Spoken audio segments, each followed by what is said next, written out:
পরিষ্কার করতে একটু ঝামেলা হচ্ছিল, নতুন ব্যাটারি 2 ফ্ল্যাটের একটু আঁচড় লাগে তাহলে খারাপ লাগবে দেখতে, তার জন্য এখানে আমি ফ্ল্যাটটা ইউজ করলাম না, একটু টুইজার দিয়ে টুই ফ্ল্যাট না ইউজ করে টুইজার ইউজ করলাম। এখন আমি আবার টুইজার ইউজ করে যে ঘামগুলো আছে, সেই যে ময়লাগুলো আছে সেটাকে আমি পরিষ্কার করছি, আপনারা দেখতে পাচ্ছেন।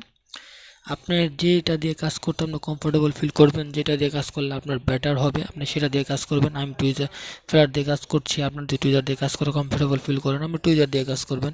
মানে এনিথিং আপনি যেটা দিয়ে কাজ করতে কমফোর্টেবল ফিল করেন, যেটা দিয়ে কাজ করলে কোনো সমস্যা হবে না, ভালো হবে, আপনি সেটা দিয়ে কাজ করেন, কোনো সমস্যা নেই। কিন্তু একটা জিনিস মাথায় রাখবেন, আপনার কাজটা যেন প্রপারলি ভালো হয়, সুন্দর হয়, কোনো সমস্যা না হয়, সেই দিকে সেদিকে খেয়াল রাখবেন। তো মোটামুটি আমার কাজ অনেকটাই হয়ে আসতেছে, কাজ শেষ পর্যায়ে।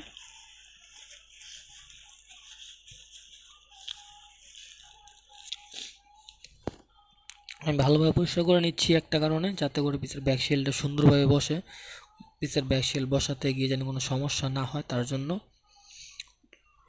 তো ব্যাক শেলে কিছু অতিরিক্ত ময়লা দেখা যাচ্ছে, সেই ময়লাটাও আমি পরিষ্কার করে নিচ্ছি। আর ব্যাক শেলের কিছু জায়গায় আপনার মানে একটু কাপ পেপার উঠে গেছে ব্যাক শেলের, সেটাকে আমি একটু সুন্দরভাবে কেটে নিচ্ছি, মানে সাইজ করে নিচ্ছি, যাতে করে আপ ডাউন না হয়ে থাকে, সুন্দরভাবে যেন ব্যাক শেলটা বসে তার জন্য।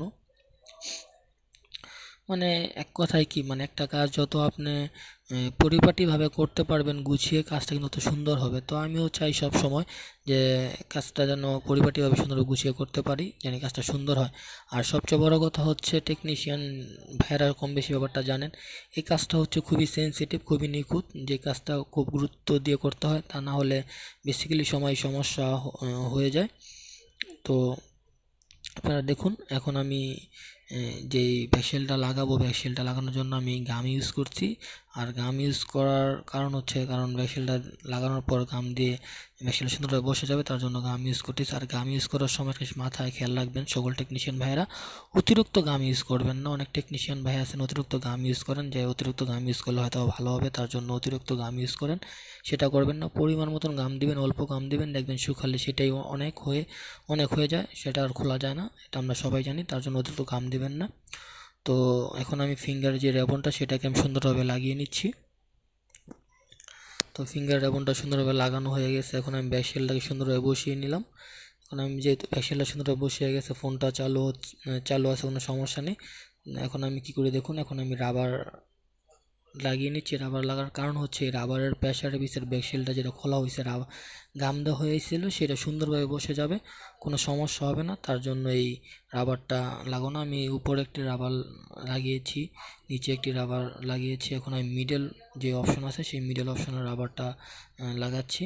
তো রাবার লাগানোর কারণই হচ্ছে যে রাবারের একটা প্রেশার আছে, এটা কম বেশি সবাই জানেন। দেখবেন রাবার যদি আপনি নর্মালি হাতে লাগিয়ে রাখেন, দেখবেন হাতে রাবারের প্রেশার হাত অনেকটাই সাফ হয়ে যায়, দাগ হয়ে যায়, মানে ডেবে যায়, তো এমন কোনো কিছু। তো রাবারটা লাগানোর কারণ হচ্ছে, জানি রাবারটা লাগিয়ে দিলাম যাতে করে আপনার রাবারের প্রেশারে ব্যাকশেলটা সুন্দরভাবে বসে যায়, কোনো সমস্যা না হয়, আর ফিটিংটাও খুব সুন্দর হয়, তার জন্য এই রাবারটা মূলত বসিয়ে দেওয়া, আর কিছুই না। তো এখন আমি ফোনটার চার্জ হয় কিনা সেটা আমি চেক করব, কারণ কারণ ব্যাটারিটা খোলা হয়েছিল, আর ব্যাটারিটা যেহেতু নতুন লাগানো হয়েছে, এখন আমি চার্জারের যেইটা আছে সেটাকে চেক করে দেখবো যে চার্জ হয় কিনা। হ্যাঁ, ফোনটা চার্জ হচ্ছে, কোনো সমস্যা নেই, তাহলে সব কিছু ঠিকঠাক আছে। তো ভিডিওটা সবাই দেখবেন পুরোটা আশা করি। তো সবাই ভালো থাকবেন, সুস্থ থাকবেন। আজকের ভিডিও এই পর্যন্ত, নতুন কোনো